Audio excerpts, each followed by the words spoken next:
Hey ladies, it's me, Mona. I just wanted to actually give you guys a quick look at my cycle that led to my positive HPT. Just want to share with you a couple of my symptoms and what I kind of look like. So here's the famous lucky number 5, and as you can see, when I first started, my temp was pretty high. It was like in the 99, almost 99, 98.9, and then it dropped. So do you see though, when we say it's supposed, once your temps are at a certain level, which is here, and once you do ovulate, your temps do shift up. So they tend to stay up on the at a different type of level when you do ovulate. So I'm still waiting for me to get a gestational measurement next week at 6 weeks, and see if I actually did ovulate on the 20th. If I'm a day, like today I'm 5 weeks and 3 days. So if they come out that, oh no, you're actually 5 weeks in just 1 day, then most likely I probably ovulated on the 21st. Because again, fertility friends is just a guideline. It's not going to tell you exactly when, but because when you leave it in the advanced setting, it takes your CM, your fertile CM, your OPs. You're positive if you're doing that. If you're checking your cervix, it'll take that into consideration. So it kind of like it'll pinpoint it to one, and then it'll give you the your actual ovulation day. So just so you see, just want to share with you, as you see, that my CM was kind of sticky, then creamy, and then I got egg white on cycle day 12, and that morning we just took advantage of it, and we BD'd that morning, even though I did not. I'm sorry that I'm shaking. Let me just try to balance a little bit more. Even though I didn't get yet had a negative of OP, I still went ahead and we just went ahead and just covered that basis for it, because that was the first time of the EWCM, which is the egg white. And then the next day I seen, I said, okay, well, something's going on, but my temp was still kind of low. And then it went back to creamy, and then it started back up again. So the minute again, the first day of the egg white, I went ahead and we BD'd that day. My temp was still up, so the next day came. So on CD17, I seen that my temp dropped. Still no positive. So I waited the next day to see if see what my temp will be the next day. And but that day I remember that my OP in the afternoon was so close to being positive. So this tells you right here that either, it doesn't really tell you nothing to dip or anything, but something was going to happen. So the next day when I tested in the AM, it was positive. And this is the AM, and usually AM, it doesn't give you a positive. So I know that it was gearing up that night of CD17. But I had to put negative because it wasn't negative. So it might have been that I went to sleep and I got it, because in the next day, I can't remember if it was like at 8 or 9 in the morning, it was positive. If you see my videos, I've shared it with you. So so again, I always get the 2 days of pure, the positive OPs, and that fact that we BD'd that day here, and I have a feeling that I gave the chance for the sperms to climb, to go in, because it was positive, and my cervix was high, soft, and medium open. Then the next day, it's like these 2 days on 19 and 20 was a huge difference of it being highly, just very fertile. So I do believe this here was the 17th through the 20th. I was very, very fertile. So that's why it's very important, ladies, that you make sure not only go by your OPs But very important that you do have that fertile CM, and your cervix is either high, soft to medium open, or it's literally just high, soft to open. Because if your cervix is not cooperating, there's no way that the sperms are going to go up. And I don't, it doesn't matter that, you have your positives, and you have your egg white. But if you get familiar, I really encourage you, get familiar with your cervix, because it's very important that you know. It took me a few cycles to get familiar with it, but you could do it. I sit on the actual toilet for me to be able to check it and kind of feel around it and get familiar with it, how it feels on every day of your cycle.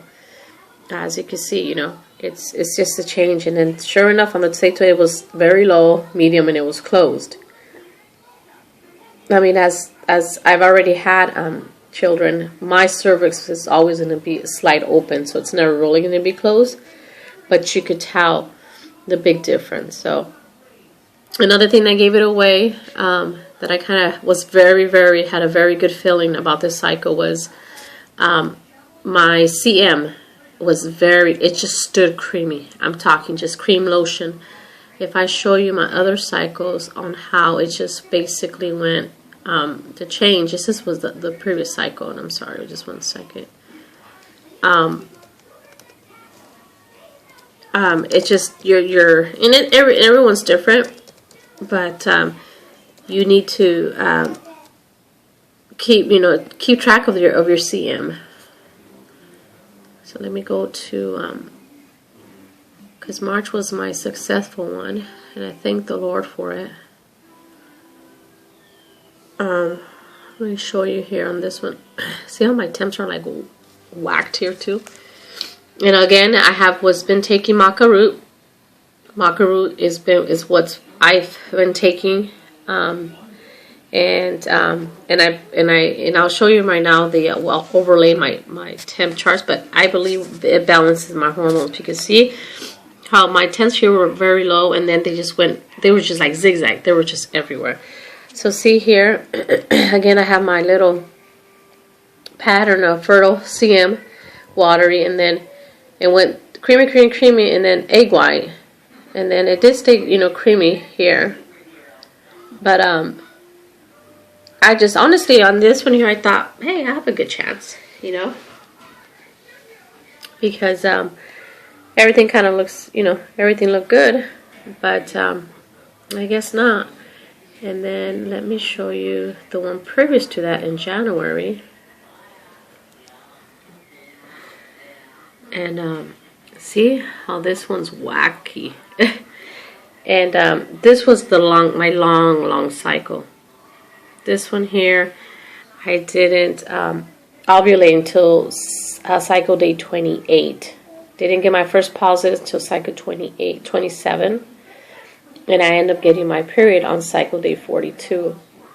So see how this is right when I started taking I decided to take the maca root was in February. So this was no maca root here on this cycle, and see how it was just not, it just wasn't balanced. For your hormones could have a lot to do with it. So then this is going back to the one that was successfully. And I didn't have palpitations like cramping when I'm ovulating. It was just really just smooth. So here it is, and just wanted to share with you. Like I said, I did take the evening primrose oil to help me with my CM, to give me that fertile CM. I took it on cycle day 11. I'm sorry, is when I started. I didn't start the EPO on CD1. I started on CD11 till the 19th, on the second day of my positive, because I just wanted to stop. As they say, it can lead you to miscarry, so you have to stop. You cannot take it after you ovulated. So yeah, that's that's what it looks like, ladies. And let me do an overlay on my charts really quick before doing analyzing it. And I'll do the chart overlay. And I'm going to choose 3 of them that I've done. And then I'm going to view the graph. And there it is. What are we looking at here? Okay. Well, the green one down here, that's my the long cycle, the 42 one. You see how it just go up and down, up and down, up and down. It was just, yeah, I ovulated, but it was, my temps were just not all there. And then February, so this is January, the green. February is a purple one. So see, you know, they were a little bit more balanced, my temps. And yes, I did ovulate, but obviously I didn't have the golden egg been released. And then this cycle, which was in the light blue, this is when I got my BFP. So see it? You know, it's just very, very smooth. And then once I got my positive, it just, you know, stood in the same. There was no zigzag, is what I'm saying, with my other ones. So ladies, that's what it is. And just thank you for watching, and just wanted to share with you on that. Also, what I did differently was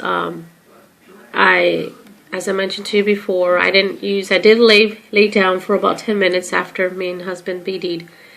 And actually what I think I got a very high count of spermies was because my husband finished twice without pulling out. So I think that it was just a high amount of spermies inside, so that gave them, you know, a chance to swim up. So I have a feeling that, you know, when we did on CD18, it gave the spermies a chance to go up, go up and stay and wait, because they do. Once they get into the fallopian tubes, your body releases a chemical that helps them survive. So they're on the safe zone, so they're waiting there. So then, you know, we BD'd on the AM of 20 also, and my cervix was in position to receive. So, you know, also they got, you know, I think they say it's a 10-hour journey type of thing to get up there. So, and you know that your egg only has 24-hour time frame of survival. So, hoping that also help them, and I'm hoping and praying for a healthy baby boy. I mean, if it's a girl, of course she's welcome. But that's what I'm kind of hoping, since when I tested on ADPO, I got the very faintest line, so that tells me that I am showing an implantation dip.